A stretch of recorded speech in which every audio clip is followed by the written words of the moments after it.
Õiguse mõistmine ei piirdu süüpingi ega haamrilöögiga. Taskuhäälingus kohtulood räägime sellest, kuidas saab kohus aidata. Küsime, miks mõni otsus tundub liiga leebe või ülemäära karm ning uurime, kas kohus kunagi ka eksib. Tere tulemast kohtulugude järgmisse episoodi. Mina olen Kai Hermand. Minuga koos on siin advokaadibüroo Soranen vandeadvokaat Käri Kinter ja Harju maakohtu vanemkohtujurist Triin Maksing. Ja me oleme täna võtnud sellise teema ette, mis kindlasti ühest küljest intrigeerib, teisest küljest puudutab see meid kõiki ja puudutab see ka meie väärtushinnanguid väga paljuski. Ehk siis solvumishagid ja kiusuhagid. Need ei ole juriidilised terminid, selle kohta ma võin kohe öelda, et seaduse pügala järgi on need teistsugused terminid, aga meie ei räägi praegu niivõrd seaduse pügalatest kõigepealt, vaid sissejuhatuseks räägime sellest, et miks selliseid hagisid üldse esitatakse või miks on vaja kohtu kaudu oma au ja väärikust kaitsta ja mida see meile ühiskonnana annab. Kärri, sina oled kindlasti tihti kohtuuksi oma klientide nimel selliste hagidega kulutanud. Mida sa tunned, kui tuleb sinu klient ja ütleb, et nüüd on vaja kohtu kaudu oma au ja väärikust kaitsta? Midagi muud enam ei aita? No suuresti, tere hommikust ka, et suuresti on see enamike advokaadi tööst läheb alguses sellele, et pole mõtet kohtusse minna. Ehk siis üritada seda siis fileerida väikesteks tükkideks, võtta, vaadata, kas on kuidagi võimalik mitte kohtuuksi sellega kulutada. Aga on sellised kaasused, kus nagu mitte midagi muud lihtsalt ei jäägi üle. Sellepärast, et sul ei ole nagu kriminaalmenetlust või väärteomenetlust või peksa ei saa ju ka anda inimesele, eks ole. Et siis mingil hetkel sul ei jäägi mitte midagi üle. Ja viimasel ajal, mis on selline minule tekitab päriselt muret, on selline trend, et tekivad sellised nagu artiklite sarjad, kus siis võetaksegi inimene ette, on ta siis kas poliitik või on ta siis ettevõtja midagi muud või ettevõte ja siis nende kohta hakatakse järjest avaldama mingit sellist, andke andeks, aga sellist nagu halvustavat kiunu. Ja tihti seal ei olegi millestki kinni võtta, see ongi selline, et maailm on halb ja kõik muu, aga kui see läheb selliseks nagu sari kiusamiseks, siis mingil hetkel sul ei jää mitte midagi muud üle, kui siis öelda, et see sari kiusamine on tegelikult ebaaus. Ehk siis mina arvan, et see on nagu selline ürgne nagu soov, et ennast kaitsta. Ja siis mõned üksikud on siis, kui on soov kätte maksta, eks ole, või koht kätte näidata. Aga meie portfellis on tihti just selline enda kaitsmine selliste rünnakute eest. On see põhiline asi, miks inimese kohtusse lähevad. Ja siis järgmine asi, mis me peame neile seletama, on siis see, et me nüüd täna kohtusse läheme, tähendab seda, et 1,5 aasta pärast saad sa võib-olla sealt ka otsuse. Et paljud seda ka nagu ei tea, et arvad, et lähed kohtusse ja viskad pallikorvi ja siis kohtunik ütleb, et punkt on 3 punkti või 2 punkti, aga see, et siis sellele järgneb selline hästi pikk menetlus, siis see aitab ka paljudel loobuda kohtuteest.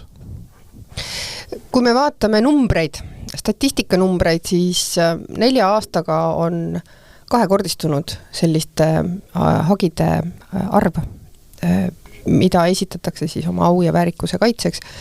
Ja need ei arvesta, see kahekordne kasv ei arvesta siis juriidiliste isikute vahelisi vaidluseid, mis puudutavad siis ettevõtte mainekahju ja ütleme seal konkurentsi küsimusi. Kui 90ndatel aastatel olid need hagid reeglina ajalehe Post vastu või siis äärmisel juhul olid mõned inimesed omavahel mingisugusel seltskondlikul üritusel sõnasõtta sattunud, siis tänapäeval on reeglina need hagid ikkagi sotsiaalmeediat puudutavad. Millised on need trendid, mida sina, Triin, näed? Sina ju tegeled kohtus paljude erinevate inimeste selliste muredega, et Trendideks pigem nagu on sellised kommentaarid siis. Ehk siis Facebook, X, sellised erinevad keskkonnad, kus inimesed võib-olla mitte nagu pahatahtlikud ka, aga nagu tahavad lihtsalt ennast väljendada, et väljendusvabadus on meil ju põhiseadusega tagatud ja siis kõik tahavad ennast väljendada korralikult, aga jah, et siis mingi hetk lihtsalt ületatakse see piir ja et meie kultuuriruumis on see siis nii-öelda muutub nagu halvustavaks. Ehk siis sellisel juhul siis juba inimesed kenasti teavad oma õigusi ja pöörduvad advokaatide poole ja muude juristide poole, kes neid abistavad ja jõuavad siis meie kohtulauale erinevate nende vaidlustega. Aga jah, et praegu ongi see, et ka Riigikohtu suund on ju see, et päris iga selline solvamine ei vääri enam seda nii-öelda mitte varalist kahju, vaid ikkagi natuke tuleb neid solvamisi ära kannatada ka ja päris võib tõlgendada, et ka kohtumenetlus ise on mõnikord see vahend, millega tegelikult natuke juba korvatakse seda, et ka sellest tulevad omakorda uudised ja nii edasi, et nagu hoiatusest teistele ka, et ikkagi, kui sa ütled minu kohta päris nagu midagi sellist nii halvustavat, et siis ikkagi sellega tegeletakse.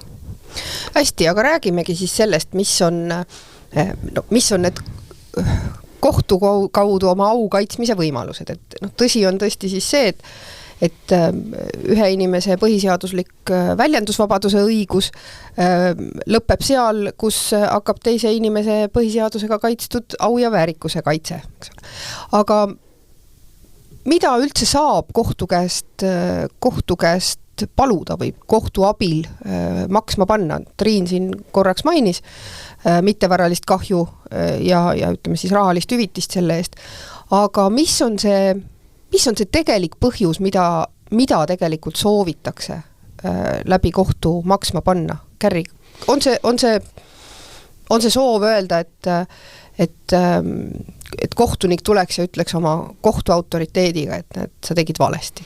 Ma arvan, et kui ma küsiksin oma klientide käest niimoodi, siis ma arvan, et enamik nendest ütleksid ühtemoodi, et ma tahan, et öeldaks selgelt välja, et mulle tehti liiga. Et see on see, mida inimene tahab ja siis see raha seal kõrval on vahest harva, mõne inimese jaoks on see väga tähtis, aga suuresti see just see veritasust hoidumine, et see on see kohtute roll, et veritasust kriminaalteraapiani, nagu professor Sootak kirjutas, et täpselt, et saaksime kohtuniku käest selge jahi, et mulle tehti liiga. Ja siis teine on siis, mis paragrahv ette näeb, on see, et kohus paneks teise poole siis ka maksma, aga seal ei ole niivõrd see soov seda raha saada, vaid see soov, et sellele rikkujale jääks meelde ka. Ja hästi lihtne või emotsionaalne loogika on seal just see, et kui ma saadan ajakirjandusväljaandele kirja, ütlen, et te ütlesite minu kohta valesti, palun parandage ära, siis ei tule sealt vastust, 99% juhtudel ei tule vastust, et jah, tegime vea, parandame ära. 99% juhtudest tuleb sealt vastus, et me ei ole seda öelnud, isegi kui me oleme seda öelnud, on see väärtushinnang ja see väärtushinnang on põhjendatud, aga kui see ei ole väärtushinnang, siis see faktiväide on ka põhjendatud. Võin sellised kirju virna kaupa võtta sahtlist välja ja siis tekib inimesel selline, kimbatust ei jäägi mitte midagi muud üle. Ja siis läheb advokaadi ametis läheb lahti see, et on ta siis nüüd faktiväide või väärtushinnang. Siis sina pead siis arvama, et mida edaspidi siis mis siis on 1, 2, 3, 4, 5, 6, 7 kohtunikku võiksid arvata seda sama raadiosaadet kuulates või artiklit lugedes, et kuidas nemad arvavad, et mis on siis väärtushinnang, mis on faktiväide. Miks see oluline on siis see, et kui sul on faktiväide, siis selle kohta Riigikohtu praktika ütleb, et vale fakt ei jää püsima. Ehk siis kui sul on vale fakt välja öeldud, et ma ei tea, et Kärri on naine, et tegelikult ei ole, et siis saab nagu avaldada ajales, et ei, Kärri ei ole naine, et see ei vasta tõele. Aga kui ta on väärtushinnang, siis põhimõtteliselt seda ümber lükata ei saa. Et kui ma ütlen, et sa oled, ma ei tea, rasvunud hani, et siis ei saa kuidagi avaldada ajalehes artiklit, et Kärri Ginter tegelikult ei ole rasvunud hani, sellepärast et see on ilmselgelt, seal ei peeta silmas seda mingit objektiivset tõde. Ja väärtushinnangute puhul siis kohus hindab seda, et kas olen ma siis andnud alust sellise seisukoha avaldamiseks minu suhtes või mitte.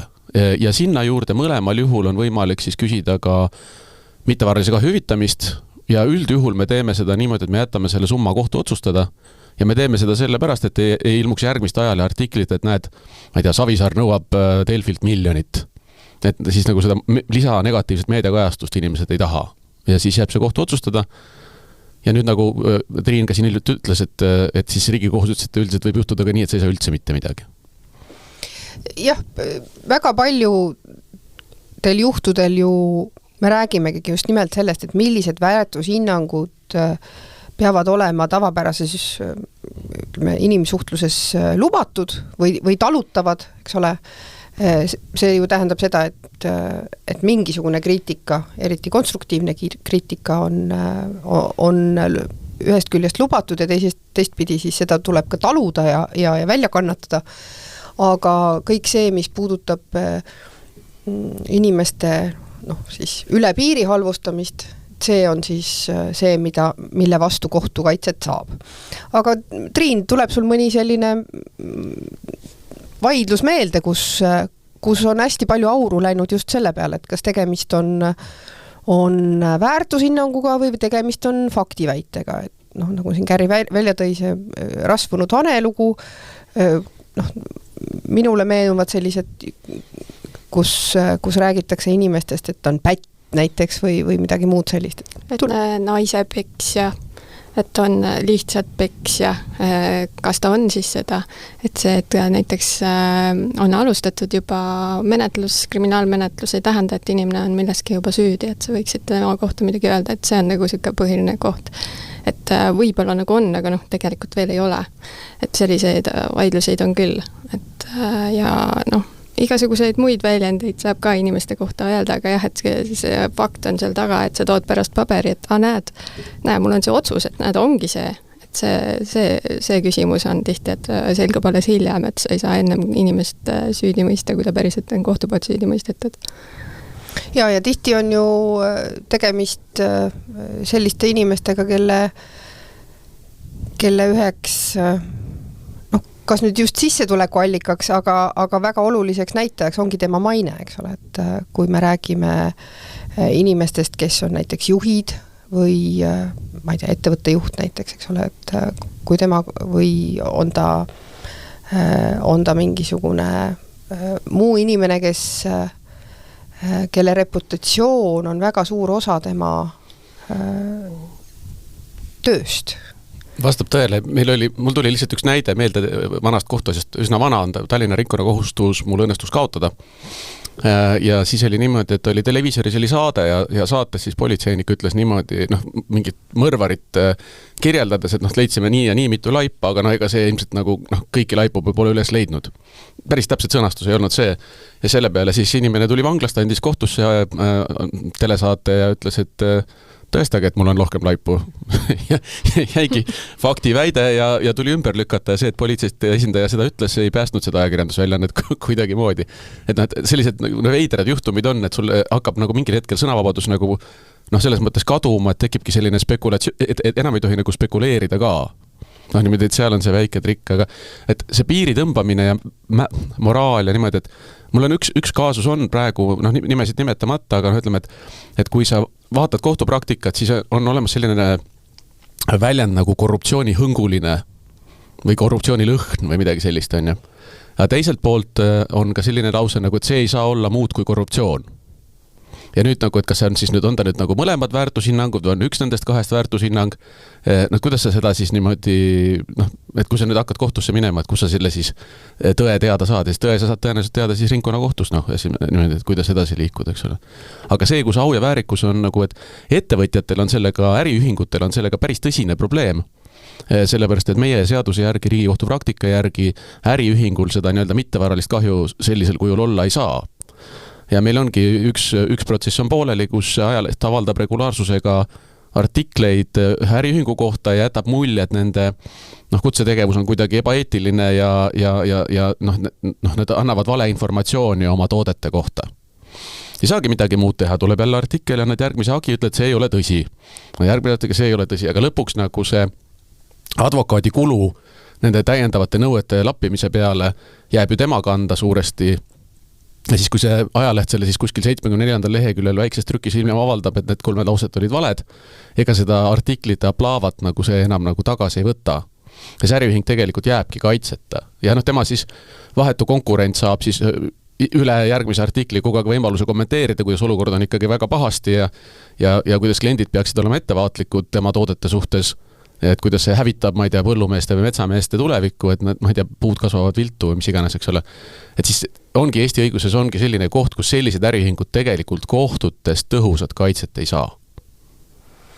Jaa, äriühingul ei ole ju au ja väärikust, tal on küll ettevõtte maine kui selline. Inimõiguste kohus arvab, et äriühingul võib olla au ja väärikus ja võib selliste hüvitist ka välja mõista.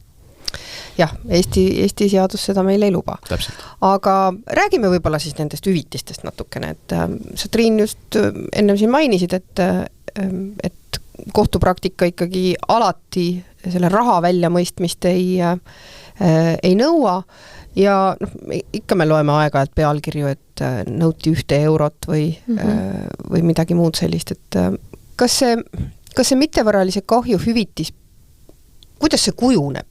Kuidas selle suurus kujuneb? No see oleneb erinevatest asjaoludest, et kus kohas see avaldati, see väide nii-öelda, võtame näiteks kommentaari, avaldati Facebookis näiteks, kas see avaldati kinnises grupis, kas see avaldati, niimoodi, et absoluutselt kõik näevad avalikult täiesti, kes seda lugesid, kas seda jagati ja nii edasi, et kõik need asjaolud, kas see isik, milline on selle isiku taluvuspiir, kas ta on avaliku elulu tegelane, milline kahju tal võis sellest tekkida. Ja igasugused sellised asjaolud mängivad rolli selles asjas, ehk siis sisuliselt iga asi saab eraldi hinnangu, et milline see kahju võiks olla. Aga hüvitised ise ei ole nagu iseenesest suured, et see, Eesti, võrreldes välismaise praktikaga Eestis on pigem nagu sellised väiksemapoolsed, et ta ongi nagu selline kahjuhüvitis, et pigem mingi keskmine on seal 500 või midagi sellist, või siis suuremate asjade puhul liigume sinna paari 1000 euro juurde. Aga üldiselt jah, et see kujunemine on nii erinev iga selle asja puhul, et sa lihtsalt hindad erinevaid asjaolusid ja nii ta kujuneb.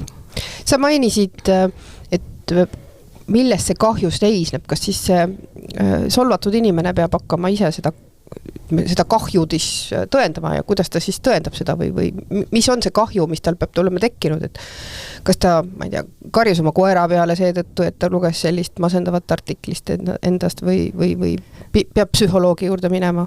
No näiteks võib minna ju psühholoogi juurde või siis, et ta lapsed lugesid seda väidet, tema sõbrad lugesid seda ja halvem mulje, mu ema-isa lugesid seda samamoodi, et kas keegi kuidagi, kas see mõjutas tema nagu tegevust, aga kui ma praegu mõtlen näiteks suunamudijate peale, siis võib-olla see nagu nii negatiivne mõnikord ei olegi, et ma olen isegi otsinud mõnda suunamudijat üles, et kes see siis on, vaata, ja lähed loed tema asju seal, et siis ongi, et see kahju on seal hästi suhteline, see tõendamine. Et pole olemas halba meediakajastust, eks ole? Jah, just täpselt, alati tegelikult oled pildis ja eriti kui sa oledki nagu selline rohkem tuntud inimene ja sa saad omakorda sellest promo, seal on negatiivne varjund, see ei ole iseenesest, aga mingid kriitikat sa siis saaksid ka taluda iseenesest selle nimel, et saada veel rohkem endale nii-öelda lugejaid. Võiks ka mitte tänapäeva maailmas, ma ei näe iseenesest sellest nii suurt probleemi. Tihti on ju, kui me räägime just sellistest sotsiaalmeedia postitustest, siis need tulevad selliste kaskaadidena, et keegi hakkab kuskilt provotseerima ja siis tuleb vastus ja siis tuleb jälle vastus ja kas sa Kärri üldse näed seda, et see peaks üldse kohtu sekkumine võimalik olema?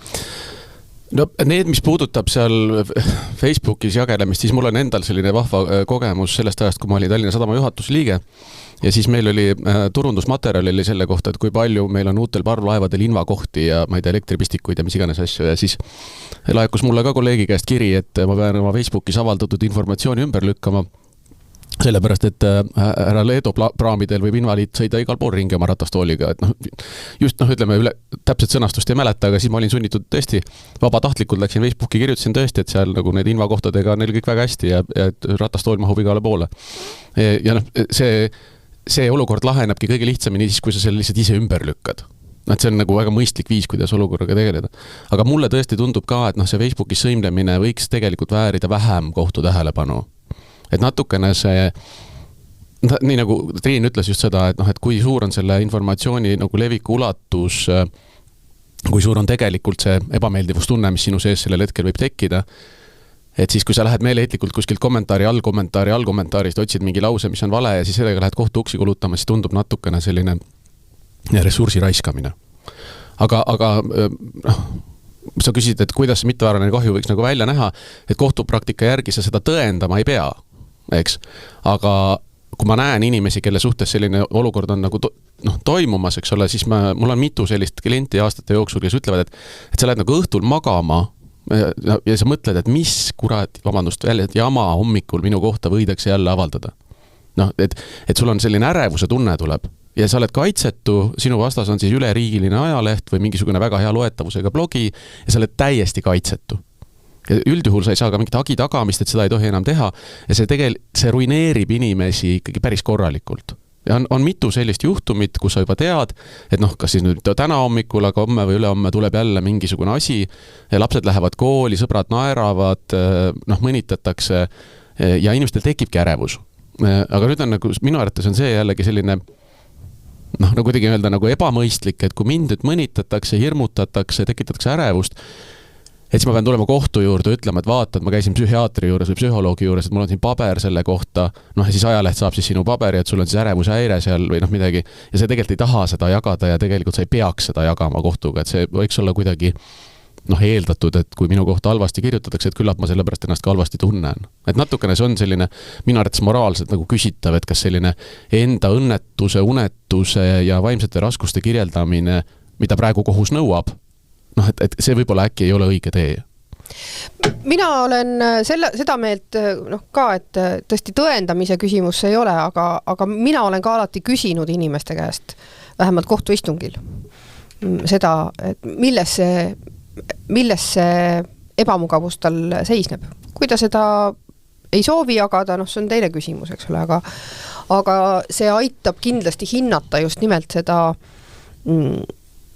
seda kahju suurust või kahju ulatust, ütleme, mitte suurust. Ja kui see lõpuks on 500 €, siis ei ole mitte mingit vahet ju. Või kas ta 200 või 500 € selle mängu juures ei ole seal mitte mingit vahet? Aga mis sa arvad, kas nad tegelikult tahaksid siis pigem vabandust või seda hüvitist? Ma arvan niimoodi, et väga paljud oleks nõus vabandusega. Aga vabandust võlaõigusseadus nõuda ei luba. Jah, täpselt, et ma ise mõtlen ka iga kord seda, et miks inimesed ei või lihtsalt öelda, kuule vabandust, tõesti eksisin. Et siis me kohtus seal pikalt menetleme aasta kauem ja nii edasi ja siis lihtsalt keegi kordagi ei vabanda, ei tunne nagu ennast ka halvasti, et lihtsalt rohkem võiks teisi inimesi austada, võib-olla ongi see küsimus. Mul on üks positiivne kogemus Äripäevaga, kus Äripäev kasutas minu nõuandeid ja oligi juhtunud nimelt, oligi nagu valesti läinud. Ja sisemisel koosolekul üsna kergesti jõudsime järelduseni, et targem on tõesti vabandada, öelda, et see ei vasta tõele ja kõik läksid nagu, suruti kätte, mindi laiali ja keegi ei pidanud enam rusikat taskus hoidma. Aga mis puudutab seda hüvitise suurust ja kõike, siis mina tahaks näha, et kohtud sellega arvestaks. Ehk siis kui nüüd on niimoodi, et tuleb ajakirjandusväljaanne kohtusse ja paneb kõik nagu kahurid tulle, kõik 2 advokaati, ma ei tea, toimetuse juhataja ja siis nagu 3 kohtuastet jahvatatakse läbi ja siis tuleb välja, et nad ikkagi eksisid. Aga hüvitis on 350. Siis tegelikult see oma vea mitte tunnistamine on ju lugupidamatu suhtumine selle inimese vastu. Et teda ju põhimõtteliselt solvati, siis teda solgutati läbi 3 kohtuastme ja siis ütleme see, et käive on ettevõttel nagu 10 miljonites ja et tal on advokaadikulud ka olnud ja nii edasi, et siis lõpuks see hüvitise suurus võiks peegeldada seda suhtumist. Ja mina arvan, et see on kohtute kätes. Kui kohtud hakkavad arvesse võtma seda rohkem, et mismoodi käituti pärast viga, et kas tunnistati viga või mindi kohtusse jaurama, kas jaurati suure ressursiga, kas kasutati siiraid argumente või pigem nagu lihtsalt pandi kõik kahurid tulle, mis vähega olid ja selle võrra see kahjuhüvitis on palju suurem. Ja siis ma arvan, et see kultuur tegelikult ka ajakirjandusväljates muutub õige ruttu. Ja seda vabandamise kohta saab alati kompromissi puhul ju kasutada, eks ole. Ka kohtuistungil on ju nähtud seda, kuidas vastaspool ikkagi siis tunnistab ja siiralt palub vabandust ja lepitakse kokku, kuidas see asi ära lõpetatakse. Aga sa, Kärri, tõid väga õigesti välja selle, et üks asi on see hüvitis ja teine on kogu see ajakulu ja rahakulu, mis selle vaidluse pidamiseks läheb. Sest et väga tihti me paneme rahasse tõesti riigilõivu, mida on võimalik eurodega mõõta. Mõnikord pannakse ütleme, kohtukuluna ka tõesti esindajatasu või advokaadikulu sinna juurde, aga see sama iseenda närvikulu, see, kuidas sa igal hommikul üles ärkad, kas siis ärevuselt või siis mitte, ühel või teisel poolel olles, eks ole, seda väga tihti ei osata arvestada üldse kuluna, kusjuures minule isiklikult tundub, et see on veel see kõige suurem kulu, eks ole, et seda me ju ei saa kuidagi arvestada, kui me mingisugust lahendust välja pakume. Oled sa näinud, Triin, selliseid hetki kohtus, kus arvestatakse selle kahjuna siis ka seda kohtus käimise enda vajalikkust? No eks kohtunik ikka nagu arvestab sellega, nagu siseveendumus ju kujuneb ka selle pinnalt, mida sa näed, mis selle asjas on. Aga jah, nagu eriti ma ei oska mingit näidet tuua siia, et jah. Ja peaks olema, ütleme, paragrahv võimaldab. Paragrahv väga selgelt ütleb seda, et kuidas kahju tekitaja kohtles sind pärast kahju tekitamist, et see on kahjuhüvitise suuruse juures määrav. Ja samamoodi on selle kostja maksevõime on selle juures määrav. Ja mina ei ole veel näinud ühtegi lahendit, kus seda oleks tõsiselt võetavalt arvestatud. Mitte ühtegi. Ja Riigikohus ise kuskil lahendis natuke on nagu käsanud ka selle kohta, et ikkagi võiks vabandada ka ja kõik need asjalud on olulised, aga jah, nii palju nagu kahjuks nii palju need silma ei jää. Just see ka, et väga tihti ei taheta vabandada, mis ma olen nagu tähele pannud, et tegelikult võib-olla on põhjust. Ja mis toob meid tegelikult selle teise teemani ehk kiusuhagid, mis on üks huvitav, ütleme siis vägivalla vorm, minu arvates vaimse vägivalla vorm, mida kasutatakse. Ja kui ma ütlen kiusuhagid, siis ma pean silmas selliseid hagisid, mida esitatakse selliste inimeste vastu, kellega siis on olnud varasemalt väga tihe kontakt, kas siis on näiteks endised äripartnerid omavahel või endised elukaaslased või abikaasad omavahel, kus esitatakse erinevaid nõudeid pidevalt ühe ja sama inimese vastu ja tekitada just nimelt seda ebameeldivust nii moraalset ütleme siis ajakulu kui ka rahakulu selliste kohtuasjade ajamiseks.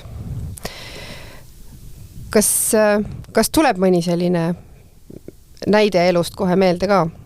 Hakkame Kärri sinust pihta. Praegu niimoodi, kui sa küsid, mul ei tule meelde, et mina oleks pidanud sellise asjaga tegelema. Et kedagi lihtsalt nagu kiusamise ja ruineerimise pärast oleks hagetud, et ei tule küll meelde ühtegi näidet. Aga ma olen nüüd augustis ma olen advokaadina tegutsenud juba 25 aastat, et võib-olla midagi on ununenud ka. Aga kohtus me näeme tihti ju, meil on ka omad kuldkliendid, kes siis pidevalt meile hagisid esitavad. Osad on sellised, kes lihtsalt näevad, et maailm on nende vastu ebaõiglane ja inimesed peavadki kohtult kaitset saama sellises olukorras. Aga on ka tõesti siis neid kiusuhagisid. Kas Triin, sul tuleb mõni? Ei, nüüd ikka tuleb. Et seal on nagu alguses sa ei saa täpselt sellest aru, neid on raske on kindlaks teha ja ma mõtlen, et kui on suuremate äriühingute vahelised vaidlused, siis ma võib-olla kohus ei saagi aru, et seal on natuke nagu kiusamine ka. Et ei tea, vaata, kõik asjad näiteks vaidlustatakse järjest, et võib-olla ei ole kiusu pärast, võib-olla on. Aga põhiliselt kiusuhagid on siis tavaliselt on meesterahvas, naisterahvas, lähevad lahku, mingi hetk näiteks meesterahvas kinkis naisterahvale auto, aga siis nüüd ta nagu tahaks seda tagasi, läksime lahku, et tahaks tagasi vaata ja siis tuleb, et see oli minu auto, anna tagasi. Jätab rääkimata midagi seal näiteks, et see oligi kingitus.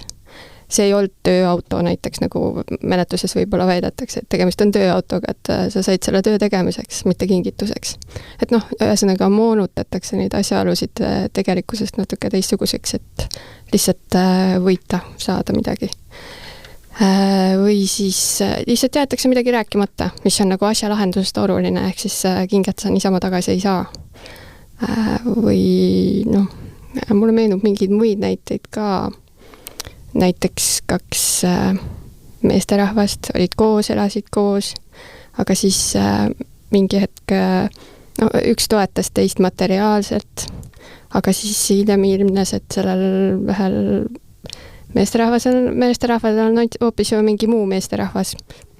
Ja siis omakorda sealt tuli ka hagi, tahtis hüvitist saada, et ma maksin talle raha, ma tahan nüüd seda raha tagasi. Aga nende asjade juures peab nagu arvestama seda ka, et noh, natuke see kõlbelisuse teema tekib sinna juurde ja kõik see, et olite ju koos, vaata sellel ajal hetkel oli okei kõik. Aga kui sa pärast pikka suhet tuled ja ütled, et no tahan seda tagasi, ei ma andsin need isama, need olid mingi muu õigussuhte raames üldse, et noh, see iseenesest ei ole okei.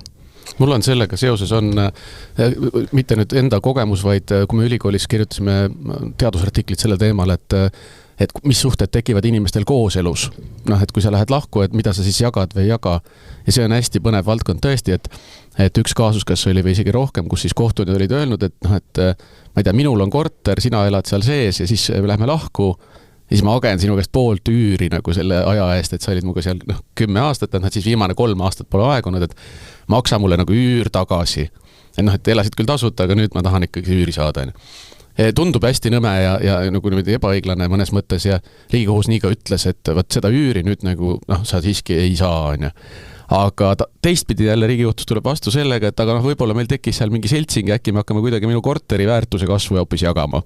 Ja seal nagu ei ole moraalselt mingit probleeme, et siis mõnikord see kohtupraktika pakub selliseid põnevaid vastuolusid, et kuidas siis see minu korteri väärtuse kasv on kuidagi fair game ja õiglane ära jagada, aga siis see, et sa elad seal minu juures tasuta, noh, mitte 10 aastat, et see on siis nagu ebamoraalne selliseid rahasid küsida. Natukene see praktika veel ühtlustub ja ma kuulsin ähvardusi juba, et varsti jõutakse ka selliste taburettide ja televiisoriteni, et neid hakata ka tagantjärgi jagama kuidagi selle, et elasime koos ja ostsime televiisori ja et noh, et pool sellest neid on minu. Neid juba on. Ma mõtlesin, et ma haakingi sinna selle jutuga, et noh, ütleme, et kui meil on selline üleüldine ühiskondlik seisak, et noh, et see koos elust nagu ikkagi ei peaks õigussuhteid tekkima, noh sellisel kujul, et ma ei tea, et see pead tagantjärgi üüri maksma, noh siis võiks need muud asjad ka laualt maha võtta. Natuke nagu, et kuidas see siis niimoodi on, et televiisor on nagu väärtus, aga võt see nagu tasuta eluruum nagu 10 aastat, see nagu ei ole väärtus, et see moraal läheb seal väga lappama minu arvates.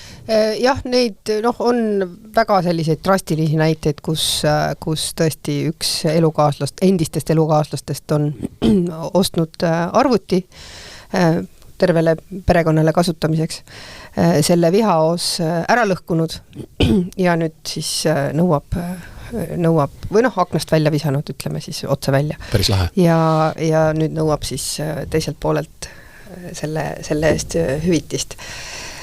Lisaks moraalset kahju selle eest, et ta vihaos pidi oma soetatud arvuti välja viskama aknast. Aga ütleme siis sellised jutumärkides kõrgema klassi kiusuhagid on ikkagi siis sellises olukorras, kus endised elukaaslased on olnud ka äripartnerid. Neil on kindlasti mingisugused äriühingud, mille siis tegevust hakatakse takistama. Äriühingud, mis on olnud siis kas, või veel ka on näiteks ühisvara, või kui nad on siis kaasomandis olnud, siis 50-50 äriühingud, eks ole, kus kogu äriühingu tegevus tegelikult peatub, sellepärast, et ei ole võimalik mingisuguseid otsuseid vastu võtta. Mul ei ole selle kohta pakkuda kiusuhagi näidet, aga küll on üks väga vana kaasus, kus siis abikaasad omavahel, ütleme, mees ajas äri oma parima sõbraga, kellel oli siis 3 ärist, mehel oli 2/3 ärist ja siis sõber lõi talt naise üle. Ja siis kui hakkad seda teist osa seal jagama, siis tulebki niimoodi, et sinu sõber võttis naise ja äri ka. Et kohtud õnneks seda äriplaani ei toetanud lõpuks ja firma jäi ikkagi asutajale nagu suures plaanis, aga ütleme, kohtuuksi sai kulutatud küll julgelt üle 6 aasta, ma arvan, võib-olla rohkem isegi, kui ma hästi mõtlen. ja kurb on ju tegelikult see, et sellises olukorras, nagu sa Triin väga õigesti ütlesid, et väga tihti ei saagi esimese hooga aru, et tegemist on kiusuhagiga. Jah, on võimalik kohtunikul loomulikult näha samade menetlusosaliste vahelist eelnevat siis kohtusaagat mingisugustes kohtuasjades. Aga sellises olukorras on jah väga, väga keeruline ka mingisugust kompromissi pakkuda, et need samad au ja väärikuse või ütleme siis solvumise hagid sellistes olukordades on kohtul isegi kergem, ütleme siis seda olukorda rahustada ja mingisugust kompromissi või kokkulepet pakkuda, alates sellest samast vabandamisest lõpetades siis mingisuguste, ma ei tea, vabanduste avaldamisega, eks ole. Aga selliste kiusuhagide puhul on jah väga keeruline seda menetlust kuidagi kohtust välja saada või mina ei oskagi tegelikult mingisugust head retsepti siin pakkuda. Ega ei olegi, mõni võib tunduda kiusuhagi, aga ei ole, et see ongi selline, et ikkagi kõik need asjad tuleb menetleda, kohus peab sinna asjasse süübima ja sisse vaatama. Aga kui ikkagi tegelikult ilmneb see, et tegemist on niisuguse kiusuhagiga nii-öelda, siis tegelikult tuleks lähtuda sellest, et kohtus tuleks rääkida tõtt. Ja kui sa ei räägi kohtus tõtt, siis see võib viia kuriteoteateni kohtu poolt, et see ei ole okei käitumine tegelikult. Või kellegi suhtes. See on ju tegelikult lugupidamatu nii-öelda selle nii-öelda vastaspoole kui ka kohtu suhtes, et sa lihtsalt asja teed. Siis et sa valetad et see ei ole kuidagi aktsepteeritav. Jah, see kindlasti ja mida kohus saab alati teha, on võimalikult tõhusalt siis selline asi läbi menetleda, et seda ei jäetaks kuidagi venima, et see inimese piin seal kohtus siis pikemalt ei kestaks. No nii on jah, et mina vaatan kõrvalt ja minu arvates kohtul on kõik tööriistad olemas selleks, et inimlikkusele oma kaal anda. Ja seesama, mis me ennem rääkisime, üks viis inimlikkusele oma kaalu anda, ongi siis see mittevaralise kahju kontekstis, eks ole, kahjuhüvitise suurus. Kui sa ikkagi tunned, et teine pool siis nagu menetluses käitub nagu väga ebamõistlikult ja oleks võinud vabandada ja kogu see trall oleks võinud jääda olemata, siis pane talle üks korralik selline nagu 10 000, 20 000 nagu hüvitis peale. Mis suga siis juhtub? Midagi ei juhtu, see on sinu sisetunne ja seda sa võid maksma panna. Ja teine koht, kus kohus väga selgelt saab nagu õiglusele mõõtu anda, on menetluskulud. Ja meil on päris mitu sellist olukorda, kus nüüd konkreetseid näited on halduskohtust, eks ole, kus siis puudega inimene käib riigiga kohut, talle pannakse 2 ametnikku vastu sinna ja madistab lõpuks siis amet võtab omaks, et ta tegi talle sellele puudega inimesele liiga. Nüüd siis võiks ju kohtul tulla see empaatia, et näed, et inimene jäi riigi hammasrataste vahele, ta pidi kaitstama, ajakirjanduse puhul täpselt samamoodi, et pidi kaitstama, või siis see kiusuhagide puhul samamoodi pidi kaitstama. Ja siis mis sa siis hakkad ütlema, et ma ei tea, et õigusabi kuludena on põhjendatud mitte, ma ei tea, 250 €, vaid 128. Ja siis, et seda dokumenti oleks võinud koostada, ma ei tea, 5 lehekülge, mitte 10. Seal selles olukorras sinul ei ole sellist kõrget standardit, kus sa peaksid siis ilmtingimata iga sendi pooleks lööma, et kohtunik võiks täitsa vabalt seal öelda, et siin tehti liiga inimesele ja inimene nägi palju vaeva ja kõik tema õigusabikulud on põhjendatud. Et jääks nagu see õigluse element kas või sealt kaudu saab tuua lauale tagasi, sest et praegu on nii, et inimene saab oma võib-olla võidu kätte mitu aastat hiljem ja siis öeldakse, et aga su advokaadid olid ikka liiga kallid. Et järelikult sa jääd põhimõtteliselt oma võidust tegelikult ilma, et saad 300 € mittevaralise kahju hüvitist ja siis ma ei tea, 15 000 õigusabikulusid jääb sulle enda kanda. Jah, see on kindlasti hea tähelepanek, et see toimib ka kiusuhagide puhul. Täpselt. On olemas tõesti Eesti tsiviilkohtumenetlusõiguses ikkagi need sellised ausa ja õiglase kohtupidamise klauslid, ehk siis, et kui hagiga rahuldatakse, aga menetluskulude kandmine oleks, ütleme siis selle inimese poolt tõeliselt ebaõiglane, siis saab kohus öelda, et jah, sa küll kaotasid selle kohtuvaidluse, aga kulusid sa ei pea kandma ja see on, ma arvan, nende kiusuhagide puhul kõige efektiivsem vahend. Nii, aga meil on olnud väga põnev vestlus, mis me siis kokkuvõtteks ütleme, et kohus menetleb selliseid asju, sest need ei ole mitte mingid triviaalsed vaidlused, vaid tegelikult on need ikkagi meie väärtusruumi testivad kaasused, mida tohib või tohib öelda, mida tuleb taluda. 3 mõtet 2 peale äkki tuleb, mis me anname kaasa oma kuulajatele. Jaa, et väljendusvabandus on kõik meil siin Eestis okei, aga ikkagi tegelikult tuleks mõelda natukene, mida sa kirjutad ka või et mis see mõte on, mis sa tahad öelda, et kas sa tahad lihtsalt kriitiline olla või kui sa tahad päriselt solvata, et siis mõtle sellel on tagajärjed ka.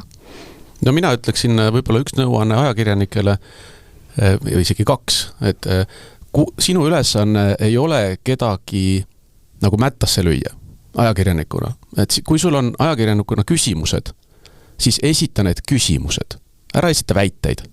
Kui sulle tundub midagi korruptsioonihõnguline, siis ütle, et see on korruptsioonihõnguline, sellepärast need inimesed ühe laua taga jätab halva mulje. Mitte see, et ära ütle, et see on korruptsioon. Et siis lähebki tüli lahti, sest et ei jää enam nagu inimesel kuhugi mujale minna.